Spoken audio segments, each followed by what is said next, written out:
अस्सलाम वालेकुम फ्रेंड्स, एक और चीज़ आपसे इम्पोर्टेंट जो है डिस्कस करते चलें। इंडिकेटर कैसे देना है, कहाँ देना है और इसकी क्या तरतीब होनी चाहिए। अक्सर आपने देखा होगा, आप यू टर्न कर रहे हैं या राउंड बोर्ड से आप लेफ़्ट जा रहे हैं या स्ट्रेट जा रहे हैं या राउंड बोर्ड से आप यू टर्न कर रहे हैं, तो बीच में आपका इंडिकेटर जो है ना ऑफ हो जाता है।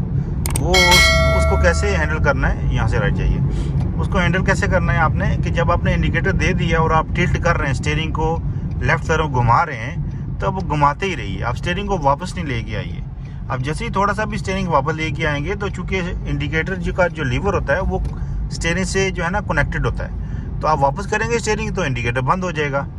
तो ये आपकी कंट्रोल की भी गलती आ सकती है और ये अच्छी बात नहीं है कि आपका इंडिकेटर आपने दिया हुआ है और आप बंद कर रहे हैं। इसका मतलब है आप स्टीयरिंग प्रॉपर घुमा नहीं रहे। तो आप जिस तरफ आप स्टीयरिंग घुमाएंगे उसी तरफ आपने घुमाता ही रहना है। कोशिश करें स्टीयरिंग वापस नहीं करें और राउंड बोर्ड में कोशिश करें सेंटर में रखें ताकि आपको ज़्यादा घुमाना ही ना पड़े स्टीयरिंग लेफ़्ट राइट तरफ, तो आपका इंडिकेटर ऑफ नहीं होगा।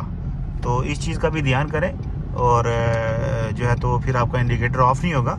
ये अच्छा इंप्रेशन जाएगा कि आपका कंट्रोल है गाड़ी पे। ठीक है।